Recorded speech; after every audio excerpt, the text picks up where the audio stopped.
Pro Derechos Humanos Bolivia y Comunisur presentan violaciones de derechos humanos en el marco del ejercicio del derecho a la protesta en Latinoamérica. Capítulo 1 Bolivia. Expositora Cindy Forster, docente de la Universidad de California, USA. Muy buenas tardes a todos nuestros amigos que nos ven por la red Comunisur. Es importante poder realizar este primer ciclo de programas agradeciendo a nuestro compañero Percy Katari por brindarnos este espacio tan importante para poder dialogar, para poder seguir profundizando no solamente el estudio de todas las violaciones de derechos humanos que se están viviendo actualmente en Latinoamérica, sino también para poder reflexionar de manera permanente junto a la población y nuestros invitados especiales. Ahora estamos en el primer capítulo donde vamos a poder señalar cuáles han sido las situaciones, las condiciones que se han realizado el año 2019-2020 sobre las violaciones de derechos humanos en el ejercicio de derecho a la protesta.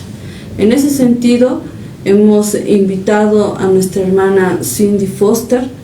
Nuestra hermana Cindy Forster es una hermana con una trayectoria sindical muy comprometida con los procesos de transformación social del campo popular, que ha investigado de manera profunda la revolución indígena y campesina en Guatemala del año 1970 al 2000 y también ha realizado este estudio tan importante sobre la coyuntura y las acciones que se han realizado el año 2019 y 2020 en Bolivia en el marco de las violaciones de derechos humanos que han existido, incluyendo las masacres, los heridos, detenciones ilegales, detenciones arbitrarias.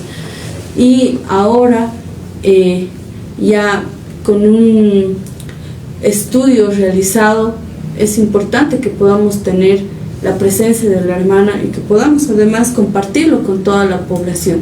Es por eso que le damos la bienvenida, hermana Cindy. Muchas gracias por esta invitación. Vamos a continuar en un segundo y en un tercer capítulo hablando sobre Perú y sobre Guatemala.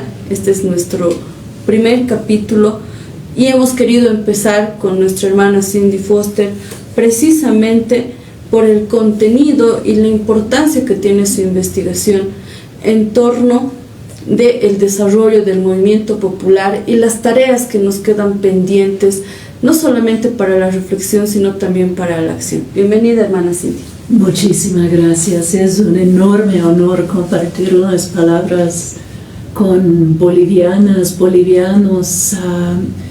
con la comunidad del sur.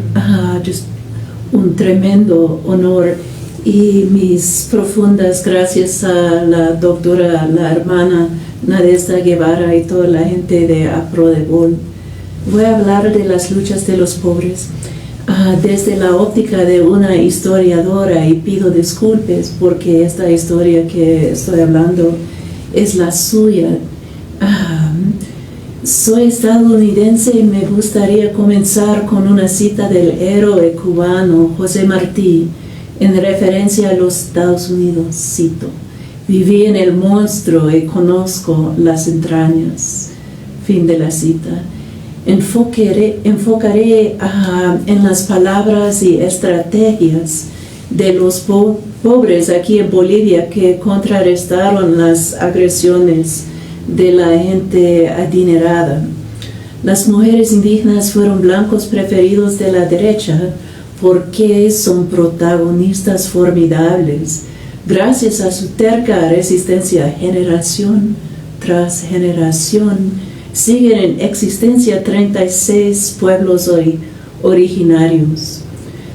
Todo mi respeto para los hombres indígenas, entiendo que ellos ponen la mayoría de muertos, pero si no fuera por la mujer, por sus abuelas y madres, los hombres serían mestizos. Discúlpame si estoy ofendiendo, pero el marco global de esta plática, por esa razón, Consiste en dos observaciones que son obvias y a la vez silenciadas. Primero, la mujer indígena es la principal defensora del camino hacia la justicia en Bolivia, la principal defensora. Y segundo, el imperio estadounidense es el principal contrincante, obstáculo, a la felicidad de las mayorías en el campo y la ciudad. Entonces, ¿por qué casi no escuchamos las voces de los pobres, las pobres, en tantos medios periodísticos? ¿Por qué el imperio intenta esconder su participación codo a codo con la derecha antes, durante y después del gobierno de facto en Bolivia? Para ubicarnos primero, ofrezco una imagen, el número 1, a la violencia de la derecha. Las mujeres de Pollera y el pueblo trabajador, donde quiera que se encuentre, respondieron en forma pacífica pero contundente. Entendían que iban a pagar con sangre. Con este gráfico quiero destacar que vamos olvidando todas las veces que la derecha intentó sacar al gobierno elegido de Luis Arce, después del voto popular de 55% al favor de la izquierda en 2020, con una diferencia de 26,8% en comparación con el segundo candidato, Carlos Mesa. Yo quiero hablar del conocimiento histórico, soy historiadora, que nos guía. Para mirar al contraparte, empiezo con dos ejemplos de las historias de la derecha. El padre del golpista Luis Fernando Camacho fue paramilitar de joven. Fue instrumental el padre en instaurar el poder dictatorial durante el siglo XX. El hijo aspira a la misma fama hoy. Y la segunda imagen de Camacho hablando con sus cuates. Otro ejemplo de la derecha, una personalidad de la televisión en Santa Cruz, es Carlos Valverde, un adepto de la manipulación de las noticias, como el supuesto bebé del presidente Evo que nunca existió. Varios investigadores exponen que Valverde trabajaba muy de cerca con un nazi de alto rango, Klaus Barbie, o el carnicero de León, y que Klaus Barbie era un personaje clave en la consolidación de la derecha empresarial del siglo XX en la ciudad de Santa Cruz. Al nazi Barbie, la CIA estadounidense le proporcionó una nueva identidad y un pasaporte falso porque apreció sus habilidades de investigación y su odio por la izquierda. Ante las mentiras de periodistas como Valverde, las clases populares están buscando antídotos. Entonces, a veces Valverde miente, a veces no. A veces Camacho miente, a veces no. La tarea del historiador o historiadora de encontrar fuentes confiables y evaluar los análisis a base de sus contextos respectivos arroja luz sobre la confiabilidad de los datos que manejamos. Permíteme ahora unos ejemplos mediante las voces de gente que conocen y aman la vida del campo indígena o que provienen de las bases sociales urbanas. Son fragmentos. Quizás podemos ir a la tercera imagen de Iomar Sánchez. Cito: se cometieron actos de tortura contra ellos. Las víctimas nos dicen que policías militares e incluso extranjeros perpetraron estos actos. La que habla es Iomar Sánchez, periodista quechua de Potosí. Sus programas Somos Democracia y Memoria y Justicia marcan un punto de inflexión en la historia del periodismo nacional.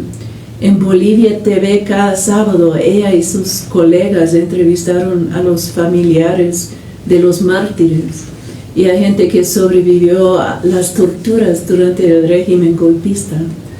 Entonces, pensamos en memorias indígenas. El análisis de Evo Morales, por ejemplo, el presidente Aymara fue objeto de varios intentos de asesinarlo justo antes de su salida de Bolivia. Sobrevivió gracias a las habilidades de sus pilotos y porque las bases sociales le alertaron de los peligros. En estos mismos días, las dimisiones de altos funcionarios del gobierno se debieron a las amenazas de muerte o de linchamiento, de quemarlos en vivo. En vista de estos hechos, fue golpe. La decisión de Evo de buscar refugio y bajar el nivel de conflictividad obedeció la percepción de que la derecha quería un baño de sangre. El argumento que Evo abandonó a su pueblo atenta contra estos hechos. Además, predica como virtud el martirio. A veces es una virtud, a veces no. Recuerda la llamada telefónica de Fidel Castro a Hugo Chávez durante los 2 días, cuando un golpe de Estado fue consumado en Venezuela y Chávez afrontó la muerte en 2002. A través del teléfono de la hija de Chávez, Fidel pidió a Chávez de no sacrificarse. Chávez vivió 11 años para trabajar. En Bolivia, los golpistas mataron a casi 40 personas para consolidar el golpe. Un jefe neoliberal, Samuel Doria Medina, comentó que este precio de las masacres fue barato, es decir, poco, leve, siendo que los que montaron el golpe pensaron que cientos de civiles iban a morir. Otro neoliberal, Tuto Quiroga, instruyó a la nueva presidenta golpista que no llore por aquellos muertos, según la memoria de la expresidenta inconstitucional ahora encarcelada. Memorias indígenas de la criminalidad de la derecha en el periodo del presidente Lucho. El pueblo indígena hace justicia a la historia reciente de las luchas populares y su verdad es silenciada. Una marcha de 7 días de Cochabamba a La Paz, integrada por indígenas y trabajadores, frustró el tercer gran intento del golpe de Estado en noviembre de 2021. Con cada día más campesinos y mineros se unían al núcleo original de cocaleros. En las aldeas y los pueblos, los lugareños alimentaron y alojaron a los caminantes durante las noches heladas de los Andes. Al amanecer se marcharon casi corriendo, en las palabras de Iomar Sánchez, una participante. El 29 de noviembre, cuando descendieron del alto hacia el centro de la ciudad de La Paz, era una fuerza de 1 millón de personas. En un país de apenas 12 millones, lo dejaron claro que los pobres defenderán a la patria. Entienden que los ricos quieren gobernar en nombre del norte global. Acciones del pueblo de parte de las mujeres. Estas acciones son constantes, son millones de acciones. El gobierno de los pobres logró la detención preventiva de Yanine Áñez en marzo de 2021, 4 meses después de la elección que terminó con el gobierno de facto. Claro, los pobres se preguntan por qué se tardó tanto. Recordemos, mujeres indígenas permitieron llevar a juicio a Áñez presencialmente. La impidieron escapar del país en una avioneta. Después de ello, Áñez pasó a la clandestinidad, pero la policía la descubrió escondida debajo de un colchón. Áñez está acusada, entre otros cargos, de ordenar las masacres del pueblo indígena en los distritos urbanos de Sacaba y Sencata, ubicados en las afueras de grandes ciudades. Durante el año del golpe, las mujeres indígenas nunca dejaron de decir en público lo que pensaban del régimen de facto. Las ancianas en los mercados simplemente negaron cumplir las órdenes de la policía. Yo lo vi varias veces.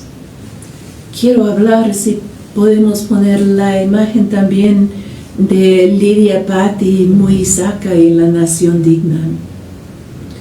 La persona más esencial en hacer justicia en los tribunales sobre los actos de violencia del régimen de facto es Lidia Patti Muisaka. Ella es de los antiguos territorios indígenas del Departamento de La Paz, en la frontera con Perú. Es de la nación Kayawaya y una familia campesina de habla quechua. Como parte de su herencia cultural, es tejedora excelente. De joven se fue a la ciudad de La Paz, donde trabajaba 5 años como doméstica, claro, adentro de un sector laboral de los más racistas. Decidió regresar a su comunidad, se hizo maestra bilingüe y participó como dirigente social de base en el nacimiento del movimiento al socialismo.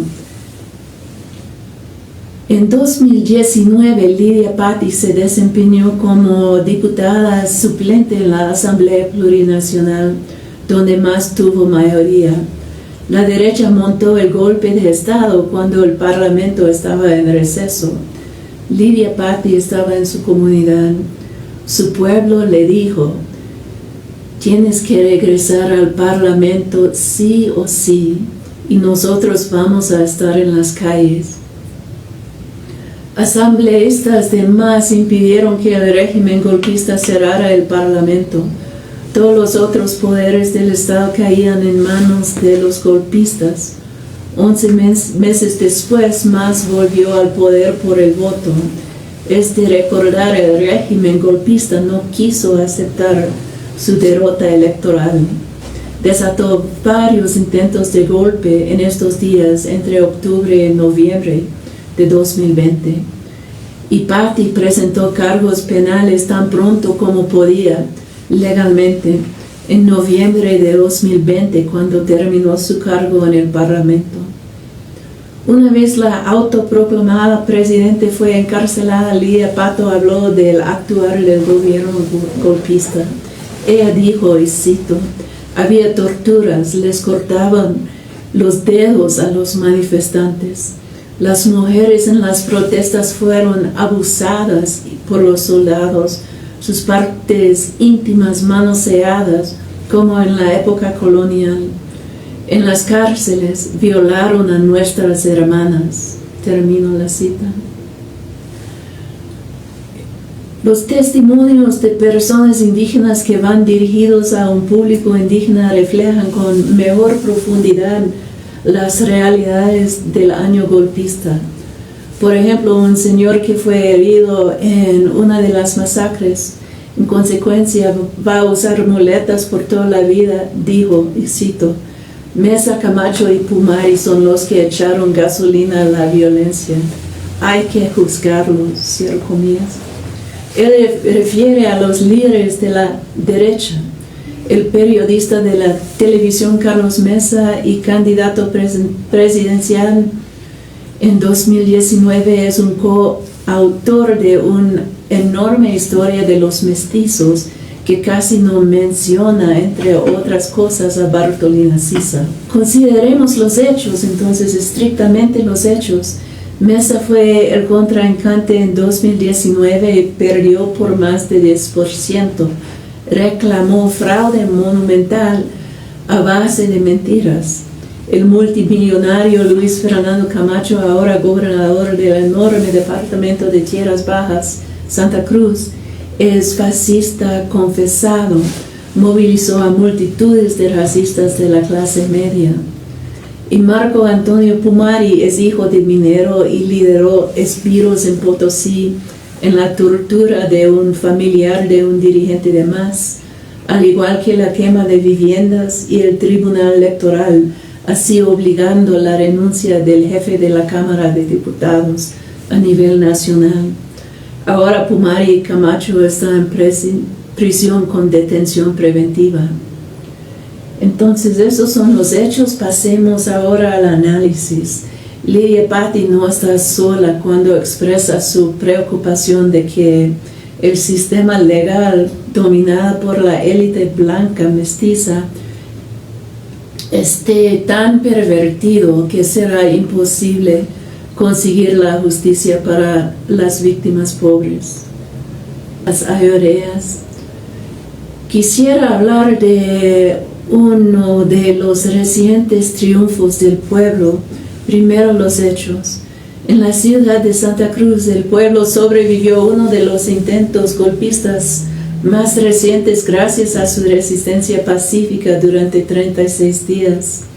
A partir de octubre hasta finales de noviembre del año pasado, el golpista Camacho dio rienda suelta a la violencia para derrocar al presidente de MAS, Luis Arce.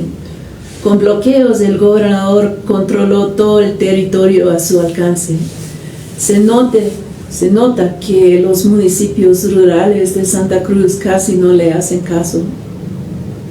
Entre las nuevas tácticas de los pobres es la de rodear los bloqueos, donde la derecha desata la violencia, rodear a la derecha con un número superior de personas que llevan banderas blancas.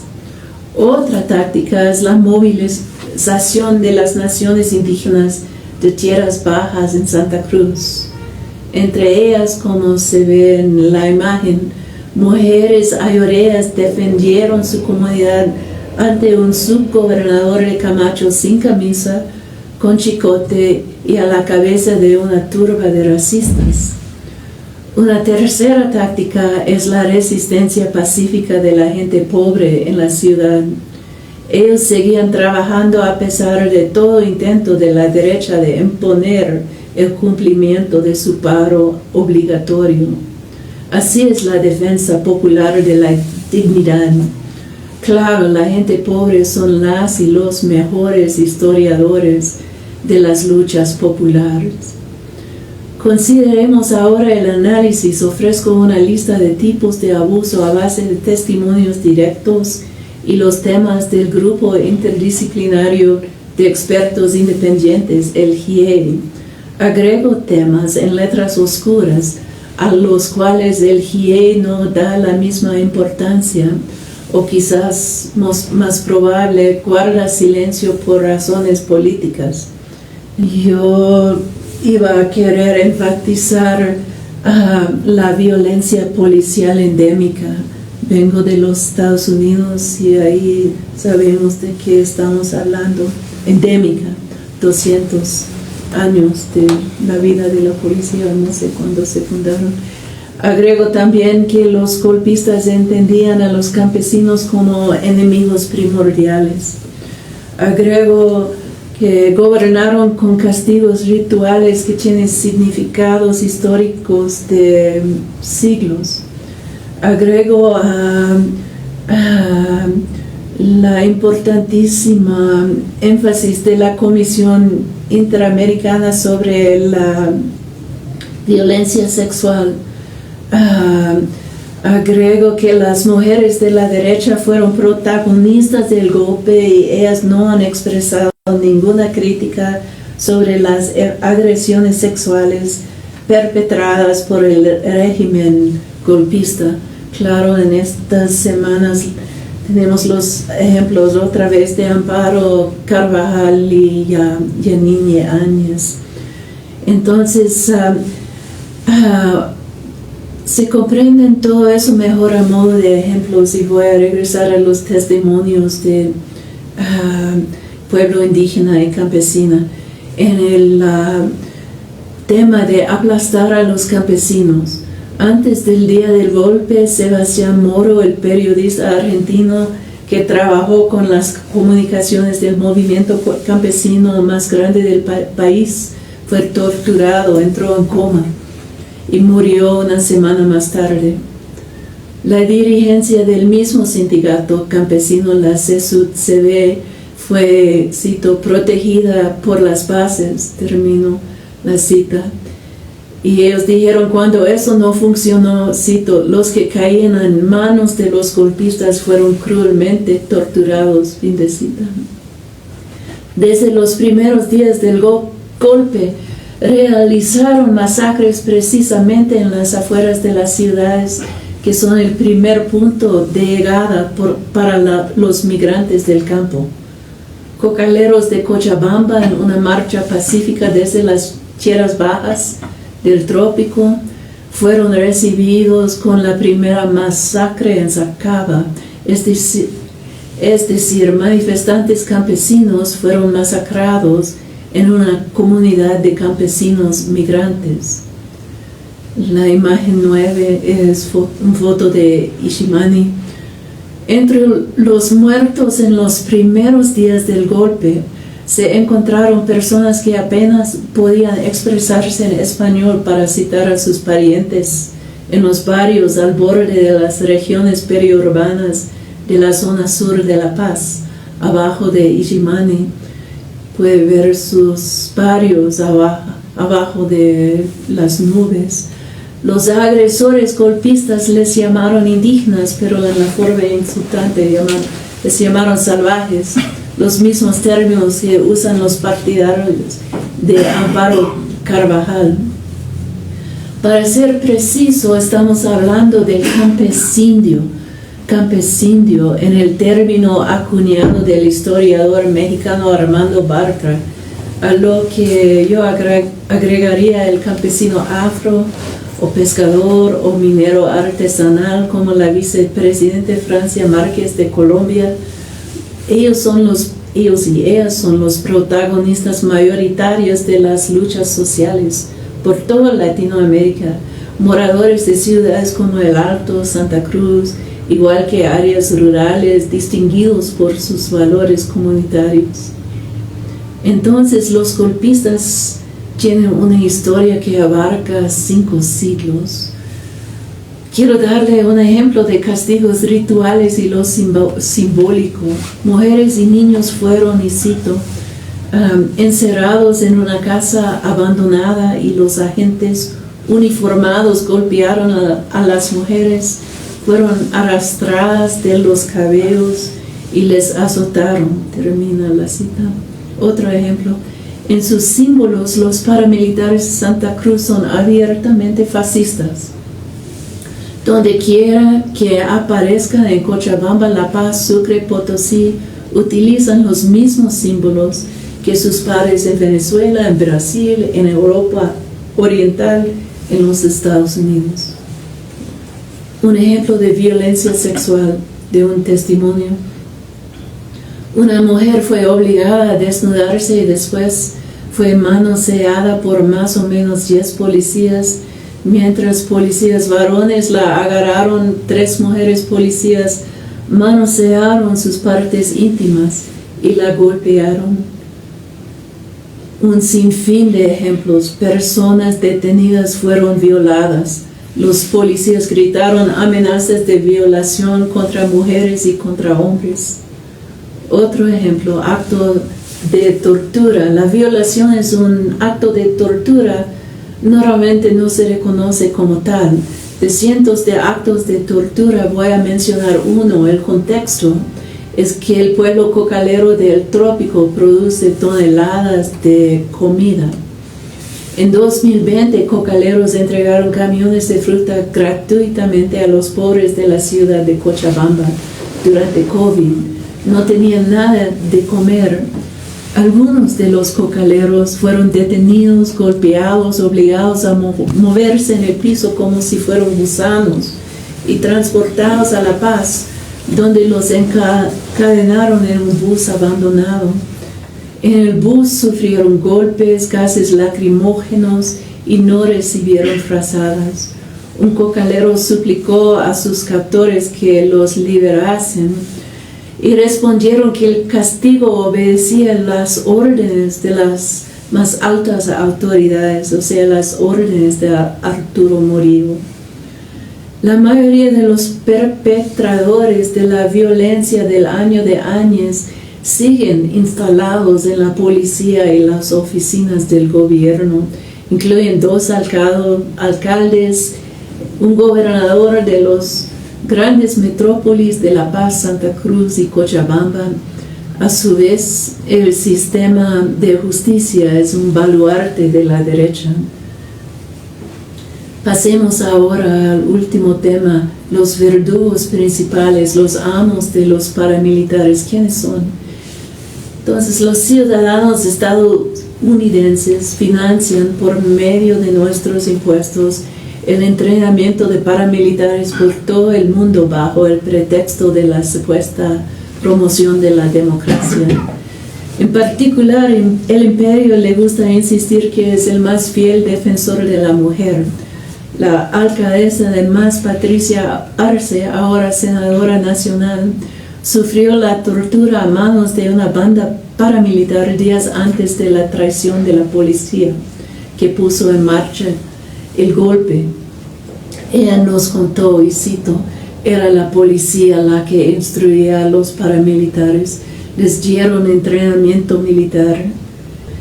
De forma constante en Latinoamérica y el Caribe, la policía recibe talleres de formación de sus pares estadounidenses. Los estadounidenses inventaron mucho de los métodos modernos de la tortura en Guatemala después del golpe de 54, es documentado. Cultivan una cultura de admiración hacia las fuerzas estadounidenses. Conversé una vez con uno de sus alumnos en la ciudad de Cochabamba de la clase media alta. Fue orgulloso de su entrenamiento por policías gringos y orgulloso de hablar bien el idioma de sus padres, el quechua, y odia a Evo. O sea, un análisis de clase es importante. Podemos decir que el gobierno de Washington es el actor más importante y sirve de garante para los golpes de Estado. La policía de un gobierno golpista funciona como perros de ataque.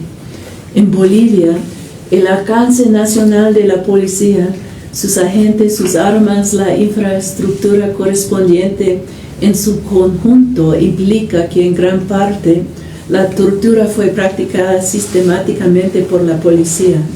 Lo mismo es cierto del ejército.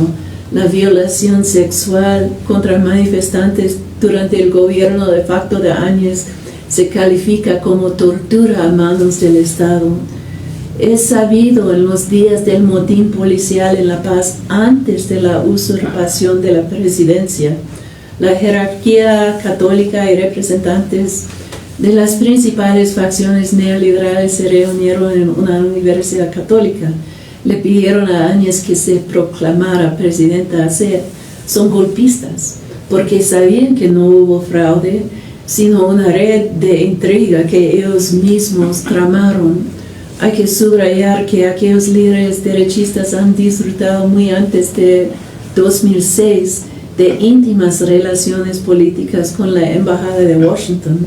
Comparten las mismas lógicas capitalistas, necesariamente racistas. La derecha boliviana sabía que tenía el respaldo estadounidense para sus acciones y con el tiempo se han descubierto muchos detalles más sobre los apoyos provenientes de países vecinos gobernados por presidentes de la derecha. Entonces las cocaleras y los cocaleros del trópico han enfrentado a soldados de la DEA, soldados norteamericanos de la División Antinarcótica. El gobierno neoliberal y la DEA mataron entre 60 hasta 100 cocaleros en el trópico, según investigadores. En luchas del pueblo, 60 hasta 100 en el trópico, casi 70 en la guerra de gas de 2003 del altiplano Aymara y el Alto. A nivel nacional, la mujer indígena de manera individual y colectiva es clave en esta historia, es protagónica, parte de la base ética del pueblo, sean ayoreas, aymaras, quechuas, la lista es larga. Antes de que Áñez pisoteara la Constitución para apoderarse del Ejecutivo, avionetas venían amenazando las ciudades con sobrevuelos a baja altura. Las armas designadas para la protección de Evo Morales fueron confiscadas del respectivo cuerpo de soldados. Manifestantes de la clase media, enfurecidos por su creencia errónea de que estaba montando un fraude, se tomaron las calles, atacaron a mujeres indígenas. Estos manifestantes son de la misma pauta de las revoluciones de color, que son bien protegidas por el Departamento de Estado en Washington. Y voy a pasar una parte que está hablando de lo que todos los bolivianos saben y toda la gente de buen corazón intuyen, que los paramilitares son bien protegidos por el sistema legal. Cuando llegan a prisión tienen el hábito de organizar mafias adentro. El gobernador Camacho ahora en la prisión, y los alcaldes Manfred Reyes Villa y Iván Arias fueron líderes del más alto nivel durante el año del golpe. Y ya de niño Luis Camacho fue instruida en todas estas prácticas. De hecho, es el niño de oro de los políticos estadounidenses de la ultraderecha. Reyes Villa era militar y ha vivido largos años en los Estados Unidos después de huir de Bolivia a causa de sus crímenes contra el pueblo. Está acusado de haber planificado el golpe de 2019 desde su exilio y de haber sido participante en una masacre en su juventud. Entonces, para concluir,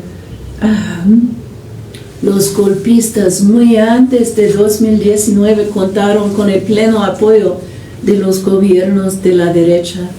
Desde principios del siglo, los Estados Unidos trabajó intensamente para excluir al MAS del poder, y cuando este plan fracasó, trabajó para destrozar la capacidad de MAS de ganar la mayoría de los votos. Intentó dividir Bolivia en dos países con el mismísimo embajador estadounidense que alentó la guerra en Yugoslavia y la división de aquel país en tres.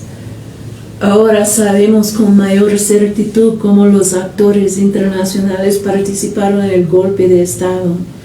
El jefe de la Organización de Estados Unidos, la OEA, Diego Almagro, no tiene dónde esconderse. Es evidente que la policía, los soldados y los paramilitares cometieron los actos de violencia más atroces, pero todos estos actores armados recibieron los fondos necesarios y la impunidad de aquellas élites golpistas que son hijos predilectos del imperio. Entonces, reflexionar sobre las divisiones de clase, tanto a nivel internacional como a nivel nacional, es urgente en Bolivia post-golpe. Pero más precisamente, se ve que los análisis que mejor entienden el tenor fascista de los golpistas y sus seguidores provienen de las bases campesinas, hombres y mujeres, y de manera particular o especial de las mujeres indígenas. Son ellas y ellos que mejor entienden la resistencia indomable de un pueblo en vías de construir su soberanía. Muchísimas gracias por su paciencia. No, muchas gracias, Cindy. Sumamente importante este estudio a partir no solamente de la interpretación histórica, ¿no?, que hace la hermana en esta investigación, sino también de la experiencia de los mismos pueblos, que son las fuentes principales en los cuales la hermana Cindy, como historiadora, se ha basado, ¿no? Estas voces que en algún momento no son escuchadas, son voces invisibilizadas, son voces, si se quiere decir entre comillas, no oficiales, pero que además hoy son una fuente principal para poder dar una argumentación, una fundamentación sobre lo que han sido también las violaciones de derechos humanos en Bolivia el 2019 y el 2020. Como ella misma lo plantea en esta investigación cuando habla de estos grupos paramilitares y cómo Estados Unidos dedica no solamente tiempo, sino también invierten dinero con los impuestos de los ciudadanos norteamericanos para poder ejercer violencia en nuestros países a nombre de la democracia, es necesario también que los pueblos asuman ese conocimiento, ¿no? Y que también a partir de ello no solamente se llegue a reflexionar, sino también llegue a plantearse formas de unidad y de organización, porque esto es algo cíclico que se va de manera permanente en la historia, y lo hemos vivido el año 2003, lo hemos vivido el año 2019, 2020, hoy lo estamos viviendo en otras partes del mundo. Está nuestro vecino país del Perú, que está viviendo las mismas situaciones, con los mismos patrones, con las mismas naciones indígenas en resistencia. Tenemos de igual forma a nuestros hermanos en Guatemala que se están enfrentando ante un gobierno opresor, y anteriormente también hemos tenido, ¿no?, nuestros pueblos indígenas que han hecho la resistencia en Ecuador, en Colombia, y que lamentablemente son ellos los que siempre derraman la sangre para poder lograr niveles de libertad en nuestros países, que ansiadamente logramos tener una libertad entera, completa, total, ¿no?, que nos dejen vivir soberanamente como pueblos y decidir nuestros futuros. Eso en torno a esta investigación sumamente importante, hermana Cindy. Les queremos agradecer a nombre de todos, a todas aquellas personas que nos hemos visto no solamente involucradas, ¿no?, en diferentes acciones, sino también de víctimas, ¿no?, que de manera permanente exigen justicia, y que muchas veces sus voces parecieron ya no oírse, ¿no? Esas víctimas que hoy más que nunca necesitan estar documentados en un elemento de memoria histórica, porque esto es memoria histórica para nosotros, igual que este libro, La Revolución Indígena Campesina de Guatemala, también escrita por nuestra hermana Cindy, historiadora, ¿no?, que ha documentado, ¿no?, también todos estos actos históricos de resistencia de nuestros pueblos indígenas en Guatemala. Hoy esta memoria histórica también está plasmada en esta investigación, y es importante darle continuidad también, hermana.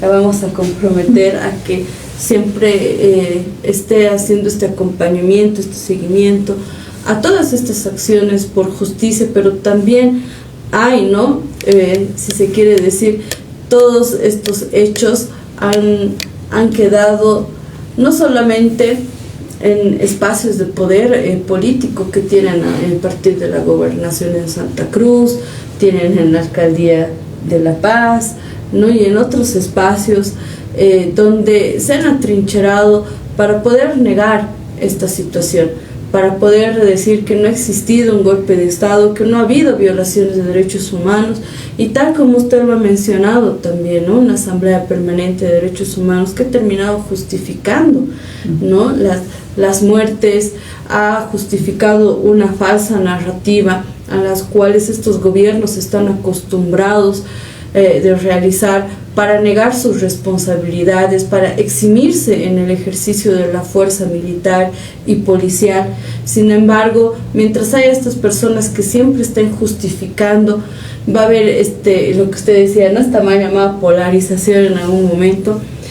Sin embargo, esto nos trae mucho a la reflexión y a estas tareas pendientes de continuar, ¿no?, con todos los procesos de justicia para nuestros hermanos, y sobre todo de reparación, de verdad, memoria y justicia. Muchas gracias, hermana Cindy, por este espacio. Muchas gracias a Comunidad del Sur, a Pro Derechos Humanos Bolivia, a todos nuestros hermanos que están en diferentes partes del mundo escuchándonos, y hoy ya saben que tenemos una nueva investigación para poder no solamente analizarla, asumirla como memoria histórica, sino también que sea un instrumento de lucha, un instrumento de unidad y de organización. Muchas gracias a todas y todos ustedes. Gracias, Percy Catay.